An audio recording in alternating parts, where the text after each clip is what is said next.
ఎఫెసీ పత్రిక 2వ అధ్యాయము 22వ వచనం అందరం కలిసి చదువుదాం. ఎఫెసీ పత్రిక 2:22. ఆయనలో మీరు కూడా ఆత్మ మూలముగా దేవుని నివాస స్థలమై ఉండుటకు కట్టబడుచున్నారు. భూమి మీదున్న నివాస స్థలములన్నింటికంటే దేవుని నివాస స్థలము శ్లాఘనీయమైనది. దేవుని వాక్యములో వెల్లడి చేయబడిన మర్మములన్నింటికంటే దేవుని సంఘమును గుర్చిన మర్మము ప్రాశస్తమైనది. దేవుడు కట్టుచున్న వాటన్నిటికంటే దేవుడు కట్టుచున్న సంఘము అద్వితీయమైనది. అలాంటి సంఘములోనికి పాపి అయిన మానవుణ్ణి ఆయన రక్తం ద్వారా కడిగి పరిశుద్ధపరిచి ఆహ్వానించి ఆధిక్యత అనుగ్రహించి తన నివాస స్థలముగా చేసుకొనుట నిజముగా హర్షించదగిన పరిణామం. జగత్తు పునాది మొదలుకొని దేవుడు కలిగిన ఈ భవిష్యత్ ప్రణాళిక కాలము సంపూర్ణమైనప్పుడు మానవుని పక్షమున దేవుడు దానిని ఇట్టే నెరవేర్చడానికి ఇష్టపడిన సంగతి వాక్యం చదువుతూ పరిచయం ఉన్న వారికి తెలిసిన విషయమే. దేవుని నివాస స్థలం అన్న గంభీరమైన మాటను గురించి దేవుని వాక్యమును ఆధారం చేసుకుని కొన్ని విషయాలు మనం పరిగెత్తడానికి ఆరంభించున్నాం. దాంట్లో నిన్నటి సాయంకాలము ఒక విషయం మన దృష్టికి తీసుకురాబడింది. The foreshadow of the habitation of God. దేవుని నివాస స్థలం యొక్క ముంగుర్తు లేదా the picture of the habitation of God. దేవుని నివాస స్థలానికి సంబంధించిన చిత్రపటము. ఈ మొదటి సెషన్లో రెండో విషయాన్ని మనం చూడటానికి ప్రయత్నిస్తాం. The furniture of the habitation of God. దేవుని మందిర లేదా నివాస స్థలములో ఉన్న సామాగ్రి. దేవుని నివాస స్థలాన్ని గురించి లూకా సువార్త 22వ అధ్యాయంలో ఓ సామాన్యమైన సందర్భం మనం చూడవచ్చు. లూకా సువార్త 22వ అధ్యాయము 12వ వచనం. Gospel according to Luke chapter 22 verse 12. లూకా సువార్త 22:12. అతడు సామాగ్రి గల యొక్క గొప్ప మేడగది మీకు చూపించును, అక్కడ సిద్ధపరచుడని వారితో చెప్పెను. యేసుక్రీస్తు ప్రభువారు సిలువకు వెళ్ళక మునుపు ఆ రాత్రి పస్కా పండుగ ఆచరించవలసిన విషయం, దానిని సిద్ధపరచుట కొరకై యేసు ప్రభువారు ఇద్దరినిగా యెరూషలేము పట్టణానికి పంపించిన సంగతి ఈ అధ్యాయంలోని సారాంశం. వారిని పంపిస్తూ వారు ఎక్కడ సిద్ధపరచాలన్న విషయం కూడా వారికి కొన్ని సూచనలు ఇచ్చినాడు. మీరు పట్టణంలోనికి వెళుతుండగా ఒక మనుషుడు నీళ్లకుండా మోసుకుని వస్తాడు.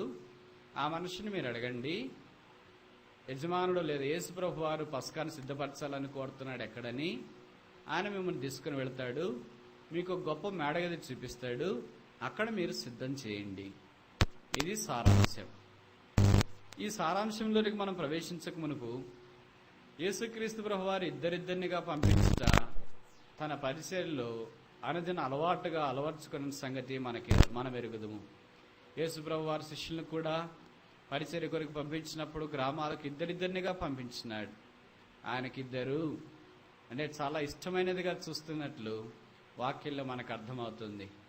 అంటే సంఘములో కూడా ఇద్దరు అనేది ఇక్కడ సాక్ష్యముగా ఉన్నట్లు వాక్యంలో మనం చూస్తాం. ఇంకో మాటలో చెప్పాలంటే యేసుక్రీస్తు ప్రభు వారి విషయానికి సంబంధించి 5 ప్రాముఖ్యమైన సందర్భాలు ఉన్నాయి. ఆ 5 సందర్భాల్లోనూ యేసు ప్రభు వారు ఇద్దరిద్దరు వ్యక్తులనే వాడుకున్నట్లు దేవుని వాక్యంలో మనం చూడవచ్చు. మొదటి సందర్భం లూకా సువార్త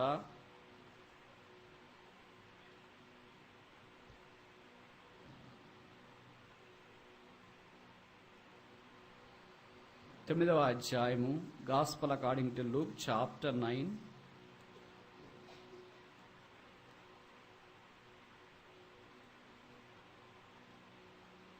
verse 30. లూకా 9:30. మరియు ఇద్దరు పురుషులు ఆయనతో మాటలాడుచుండిరి. వారు మోషే, ఏలియా అనువారు. This is the first witness of 2 people for his death. యేసు ప్రభు వారి యొక్క మరణానికి సంబంధించిన ఇద్దరు సాక్షులు ఇక్కడ కనిపిస్తున్నారు. యేసుక్రీస్తు ప్రభు వారు నిర్గమము అనగా ఆయన శిలువ మీద జరిగించే కార్యాన్ని గురించి మాట్లాడే సందర్భమే ఈ రూపాంతరపు కొండ మీద మోషే, ఏలియాలు మాట్లాడుతున్న విషయం అన్న సంగతి మనకు పరిచయం. కనుక మొదటిది ఏంటంటే, there are 2 people witnessing the death of Jesus Christ. యేసుక్రీస్తు ప్రభు వారి యొక్క మరణానికి సంబంధించి ఇద్దరు వ్యక్తులు ఇక్కడ సాక్ష్యం ఇస్తున్నట్లు మనం చూడవచ్చు. రెండవ విషయము మత్తయి సువార్త 27వ అధ్యాయము, gospel according to Matthew chapter 27 verse 61.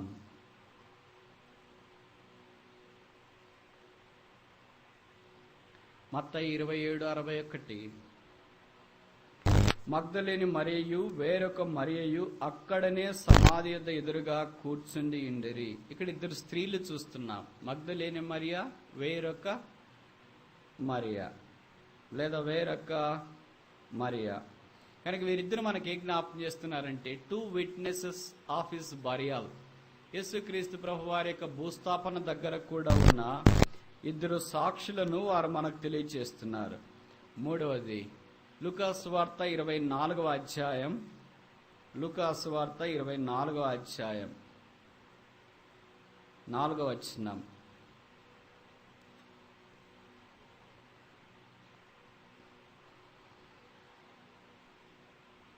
ఇందును గూర్చి వారికి ఏమీయూ తోచకుండగా ప్రకాశమానమైన వస్త్రం ధరించిన ఇద్దరు మనుషులు వారి ఎదుట నిలువబడిరి. There are 2 people witnessing as a tall witnesses for the resurrection of Jesus Christ. యేసుక్రీస్తు ప్రభు వారి యొక్క పునరుత్థానాన్ని ఈ ఇద్దరు వ్యక్తులు సాక్ష్యం ఇచ్చినట్లుగా ఇక్కడ వారు మనకు అగిపిస్తున్నారు. ఇప్పటిదాకా మనం 3 విషయాలు చూస్తున్నాం. మొదటిది 2 people witnessing of his death. యేసు ప్రభు వారి యొక్క మరణాన్ని ఇద్దరు వ్యక్తులు సాక్ష్యం ఇస్తున్నారు. రెండవది ఆయన భూస్థాపనకి ఇద్దరు వ్యక్తులు సాక్ష్యం ఇస్తున్నారు. మూడవది ఆయన పునరుత్థానానికి ఇద్దరు వ్యక్తులు సాక్ష్యం ఇస్తున్నారు. నాలుగవది అపోస్తుల కార్యాలు 1వ అధ్యాయం, అపోస్తుల కార్యములు 1వ అధ్యాయము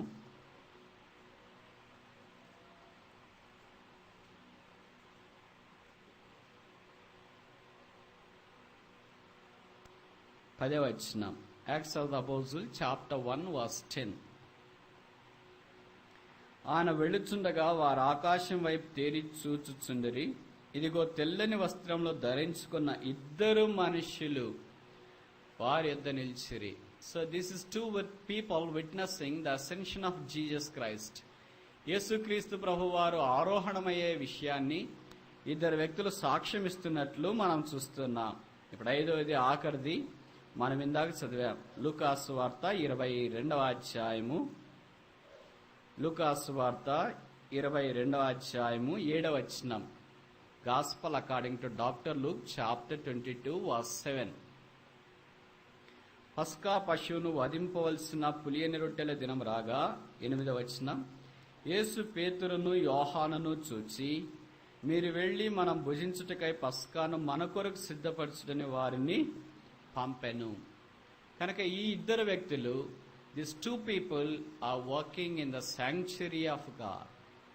ఈ ఇద్దరు వ్యక్తులు యేసుప్రభు యొక్క సంఘాన్ని గురించి సాక్ష్యమిస్తున్నారు లేదా పనిచేస్తూ ఉన్నారు.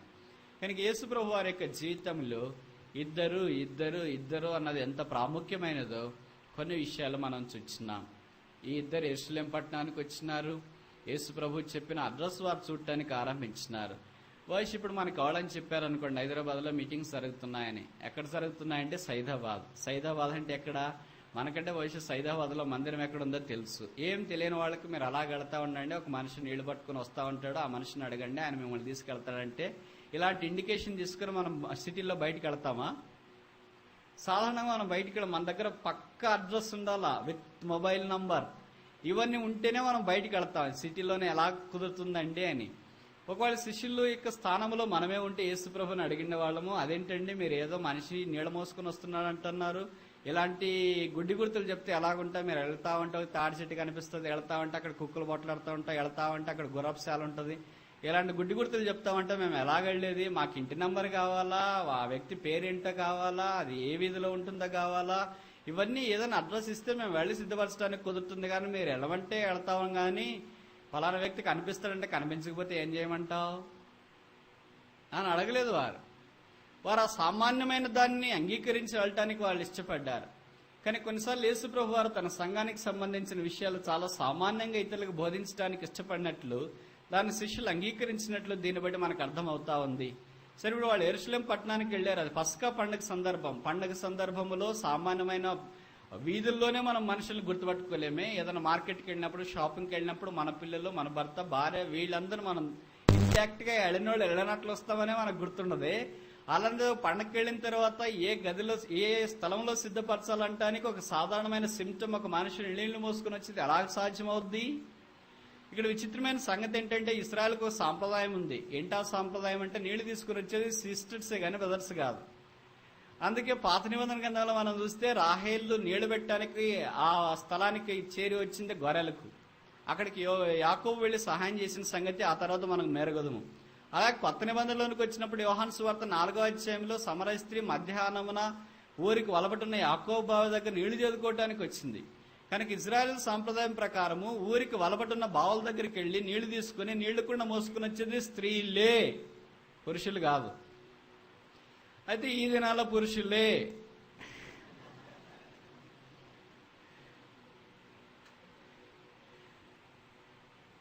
స్త్రీలు మోసుకొని వస్తుంటే భవిష్యత్తు చాలా మంది మోసుకొని వస్తుంటారు. స్త్రీలు ఎప్పుడు వెళ్ళినా నీళ్లు తీసుకురావటం నాకు ఒక్కొక్కరుగా వెళ్ళరు, చాలా అరుదుగా ఒక్కొక్కరుగా వెళ్తారు. వాళ్ళు ఏం పని చేసినా they want what's call team work. They delight in working as a team. కనుక వాళ్ళు టీమ్గా వెళ్తారు. ఒకళ్ళు, ఇద్దరు, ముగ్గురు, నలుగురు వెళ్తా ఉంటారు. మనం ఎప్పుడన్నా ఫోటోల్లో చూస్తుంటాం, పలానా ఊర్లో నీటి కరువు వచ్చింది అంటే, నీటి కరువు వస్తే అక్కడ బాగా లోపల ఎక్కడో నీళ్లుంటే సిస్టర్స్ గుంపులు గుంపులుగా, జంటలు జంటలుగా వాళ్ళు వెళ్ళి ఆ నీళ్లు తీసుకుని వచ్చి మన ఫోటోలు చూస్తూ ఉంటాం. ఇక్కడైతే ఒకే మనుషుడంట, వేరే వ్యక్తి కూడా లేడంటే. ఏదో ఇద్దరు వెళుతున్నారంటే సరేలే అనొచ్చు. ఒక మనుషుడు వెళ్తా ఉంటాడు, నీళ్లు పోసుకొని వస్తాడు, ఆయన పట్టుకుంటే అలాగవుద్ది. ఇప్పుడు మనం పలానా వ్యక్తిని గురించి చెప్పాలంటే ఆయన ఎలాగుంటాడండి మనం చెప్తాం కదా. ఎత్తుంటాడండి, లావుగుంటాడండి, డ్రమ్ మాదిరి ఉంటాడండి, స్లిమ్ మాదిరి ఉంటాడండి, నల్లగుంటాడండి, ఎలాగుంటాడండి, అలాగుంటాడో మనం చెప్తాం కదా. మరి ఆ వ్యక్తికి సంబంధించిన ఫిజికల్ ఫీచర్స్ చెప్పాలి కదా. ఎత్తుంటాడండి, లావుంటాడండి, ముక్కు కొటారేసినట్టు ఉంటుందండి, చాలా అందంగా మాట్లాడతాడండి, నవ్వుతే పళ్ళు 32 కనిపిస్తాయండి అని చెప్పాలిగా. అలాంటి సిమ్టమ్స్ ఏం లేదు, ఐడెంటిఫికేషన్ మార్క్స్ ఏం లేదు. ఒక మనుషుడు కనిపిస్తాడు, ఆ మనుషునికి ఒకే ఒక్క ఐడెంటిఫికేషన్ మార్క్ ఏంటంటే ఆయన నీళ్ల కడవ మోసుకుని వస్తాడు. కనుక పురుషులు నీళ్ల కడవ మోసుకోవడం అనేది ఆ దినాల్లో అసాధ్యము. It's a rare. అయితే వీళ్ళు వెళ్ళారు. వెళ్తా ఉంటే యేసుప్రభు ఏం చెప్పాడో అదే వారికి కనిపించింది. ఆ వ్యక్తి నీళ్ల కడవ మోసుకుని వస్తున్నాడు. ఎవరు ఆ వ్యక్తి? పరిశుద్ధాత్మ దేవుడు. పరిశుద్ధాత్మ దేవుడు అనే పురుషుడే నీళ్ల కడవ మోసుకుని వస్తున్నాడు. నీళ్ల కడవ అది ఖాళీది కాదు, నీళ్లు నిండింది. ఆ నీళ్లు దేనికి జ్ఞాపకం చేస్తున్నాయి? దేవుని యొక్క వాక్యాన్ని జ్ఞాపకం చేస్తున్నాయి. కనుక పరిశుద్ధాత్మ దేవుడు దేవుని యొక్క వాక్యాన్ని చేతబట్టుకొని మన కొరకే సంచరిస్తున్నాడు. ఎక్కడ? యెరూషలేము వీధుల్లో. ఎవరి కొరకు? ఇద్దరు వ్యక్తులు వస్తే వారిని సంఘానికి నడిపించడానికి. ఆ ఇద్దరు వ్యక్తులకు సంఘం ఎక్కడుందో తెలియదు, అనగా మేడగది ఎక్కడుందో తెలియదు. సంఘం అంటే ఏంటి? బేసిక్ ప్రిన్సిపల్ ఏంటి? ఎక్కడ ఇద్దరు ముగ్గురు కూడి నా నామమున కూడి ఇందురో వారి మధ్య నేను ఉండేదును. మత్తయి సువార్త 18:28-20. This is the first definition are a basic definition of the church. యేసుక్రీస్తు ప్రభు వారి చుట్టూ చేరి వచ్చట సంఘం. సంఘములో మినిమం ఎంతమంది? యేసు ప్రభు చెప్పాడు మత్తయి 18:20, ఇద్దరు లేదా ముగ్గురు. The minimum number is 2 or 3.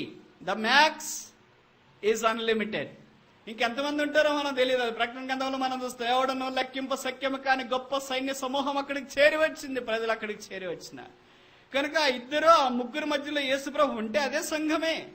కనుక ఇప్పుడు మన లూకాసు సువార్త 22వ అధ్యాయంకి వచ్చేటప్పుడు యేసుక్రీస్తు ప్రభు వారు ఉండబోయే స్థలము పరిశుద్ధాత్మ దేవుడు వారిని తీసుకుని వెళ్ళాలా.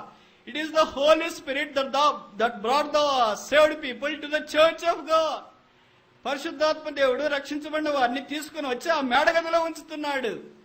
ఈ ఇద్దరు వ్యక్తులు పరిశుద్ధాత్మ దేవుని సహాయం లేకపోతే ఆ మేడగదిలోనికి వాళ్ళు రాలేరు. ఈ దినాన మనం దేవుని మందిరావరణంలోనికి వస్తున్నా. కొంతమంది చెప్తుంటారు, బ్రదర్ నేను ఎంతమంది నడిపించినా తెలుసా అండి, మందిరానికి నడిపించావో లేదో కానీ మందిరం నుండి బయటికి మాత్రం నడిపించావు అనుకుంటా. మందిరానికి ఎవరు నడిపిస్తారంటే పరిశుద్ధాత్మ దేవుడు నడిపిస్తాడు. మీరు వెళ్ళండి, ఒక మనుషుడు నీళ్ల కుండ మోసుకొని ఉంటాడు. స్త్రీ కాదు, పురుషుడు. ఆ వ్యక్తే పరిశుద్ధాత్మ దేవుడు. సరే, వాళ్ళు వెళ్ళారు, పరిశుద్ధాత్మ దేవుడిని చూచినారు, ఆయన నీళ్లకుండా చూచినారు, అది నిండుగా ఉంది. దేవుని యొక్క వాక్యం పరిశుద్ధాత్మ దేవునితో పొర్లి ప్రవహించేటంత నిండుగా కనిపిస్తుంది. సరే, ఎక్కడికి తీసుకెళ్తావయ్యా? ఆయన తీసుకొని వెళ్ళాడు. వెళ్ళిన తర్వాత ఆ సంఘం ఎలాగుందో మనం చూడటానికి ఆరంభిస్తామా? 3 విషయాలు ఇక్కడ గ్రంథస్థం చేయబడ్డాయి. లూకాసు వార్త 22వ అధ్యాయం, లూకాసు వార్త 22వ అధ్యాయం 12వ వచనం. అతడు సామాగ్రి గల యొక్క గొప్ప మేడగది మీకు చూపించును, అక్కడ సిద్ధపరచుడని వారితో చెప్పాను. కనుక మొట్టమొదటిది ఏంటంటే గొప్ప, ఇట్స్ ఎ గ్రేట్ హౌస్. అదేంటంటే తెలుగులో వేరుగా ఉంది అంటారేమో, నేను ఇంగ్లీష్ ప్రకారము మనకు అర్థమయ్యే క్రమంలో నేను చెప్తున్నా. కనుక మొట్టమొదటి ఏంటంటే the house of God is a great house. దేవుని ఇల్లు అనేది గొప్ప ఇల్లు. అందుకే తిమోతికి రాసిన పత్రికలో కూడా అపోస్తలుడైన పౌలు ఆ మాట వాడుతున్నట్లు వాక్యంలో మనం చూస్తాం. చూడండి, తిమోతికి రాసిన 2వ పత్రిక 2వ అధ్యాయము 20వ వచనం. 2 తిమోతి 2:20. గొప్ప ఇంటిలో వెండి పాత్రలను బంగారు పాత్రలు మాత్రమే కాక, గొప్ప ఇంటిలో, ఈ గొప్ప ఇల్లు ఎవరు? దేవుని యొక్క సంఘమే. యెరూషలేములో ఇలాంటి గొప్ప ఇల్లు దేవుడు దాన్ని ఎదురు చూస్తూ ఉన్నాడు. ఆ గొప్ప ఇంటిలోనికి వారు తీసుకురాబడ్డారు. అందుకే భక్త్ సింగ్ గారు కూడా ఈ సంఘ విషయమై అనేక సందర్భాల్లో మాట్లాడడము ఆయన జీవితంలో దాన్ని జీడించుకొని పోతూ వచ్చినాడు. ఎవరు ఊహించినారు దాదాపు 1949వ సంవత్సరం హైదరాబాద్లోనికి వస్తాడని? నా మట్టుకు తెలుసు, ఆయన కూడా ఊహించినాడు. ఏదో హైదరాబాద్లో కుటుంబం, ఒక చిన్న కుటుంబము, ఆయనకు మద్రాసులో పరిచయమైన వారు మా దగ్గరికి కూడా వచ్చి ప్రార్థన చేయండి అని సామాన్యంగా ఆహ్వానించారు. సరే, ఆ ప్రభు ఆయన నడిపించినాడు, వచ్చి ప్రార్థన చేస్తామని వచ్చినాడు. అలా 1940 చివరి ప్రాంతాల్లో వచ్చిన తర్వాత అంచెలంచెలుగా దేవుడు సిద్ధపరిచి ఆ గొప్ప ఇంటిలోనికి తీసుకుని వచ్చిన. మనుషులు గొప్పవాడు కాదు, ఇక్కడ మీరు ఆలోచించాలి. People are not great, the house is great. ఇప్పుడు మనమేమనుకుంటామంటే people are great, the house is not. That's a basic difference between brother Bhagat Singh and people like you and me. Bhagat Singh గారు ఏం చెప్పారు? The house is great. మనం ఏం చెప్తున్నాం? The people are great. What a fundamental colossal mistake. అందుకనే దేవుడు ఆయన తీసుకుని వచ్చి ఆ స్థలానికి నడిపించిన తర్వాత ఒక సామాన్యమైన విధానంలో ఆయన పరిచయం వాడుకుని జతపరి వారిని సిద్ధపరిచి ఇప్పుడు ఈ ట్విన్ సిటీస్ లోనే దాదాపు 100 సంఘాలు సిద్ధపరుస్తాడని ఆయన హైదరాబాద్ లో 1940 చివరిలో అడుగుపెట్టినప్పుడు బహుశా పొరపాటున కూడా ఊహించిండేమో. అయితే దేవుడు ఆయనకు అనుగ్రహించిన ఒకే ఒక వాగ్దానం, ఎప్పుడు దాన్ని ఆయన ప్రార్థన చేసేవాడు, behold I will do Marvels. ఇదిగో నేను మీ మధ్య అద్భుతములు చేస్తా. ప్రార్థనలో ఏదైనా మీటింగ్లోకి వచ్చినప్పుడు కూడా ఎప్పుడు ఆ మాట వాడాడు, behold I will do Marvels. నేను అద్భుతాలు చేస్తా అని చెప్పావు కదా, మరి అద్భుతం చేయంటే మన మాదిరి మనకున్నే భగత్ సింగ్ గారు అద్భుతాలు చేయని ప్రార్థన చేసినప్పుడు అద్భుతాల్లో అనే దానికి మనలాంటి డెఫినేషన్ కాదు ఆయన దగ్గర ఉండేది. మనకు అద్భుతాలు చేయమంటే మన దగ్గర ఏం డెఫినేషన్ ఉంది? జ్వరము వచ్చింది నాయన బాగా చేయవా?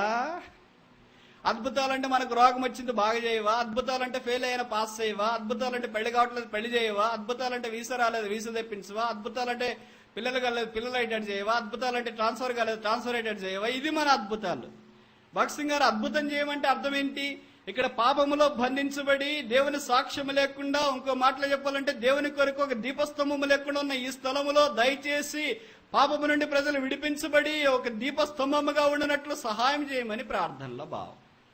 కనుక ఆయన అద్భుతాలకి మన అద్భుతాలకి భవిష్యత్తు చాలా తేడా ఉందనుకుంటా. ఇప్పుడు ఈ గొప్ప ఇంట్లో దేవుడు ఏం చేయాలని కోరుతున్నాడు అంటే అద్భుతాలు చేయాలని కోరుతున్నాడు. This house is great, the people inside are not great, the house is great. ఆ ఇల్లు గొప్పది. ఎందుకు ఆ ఇల్లు గొప్పది? మీరు అంగీకరిస్తే 5 కారణాలు తెలియజేయడానికి నేను ప్రయత్నిస్తా.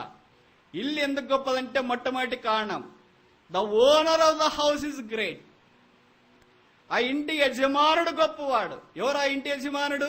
ప్రభువు గొప్పవాడును బహుకీర్తనీయుడై ఉన్నాడు. 145వ కీర్తన 3వ వచనంలో చూస్తే ద లార్డ్ ఇస్ గ్రేట్, లేదా great is the Lord and greatly to be praised.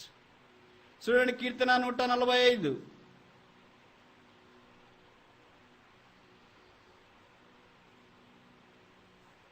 3వ వచనం. కీర్తన 145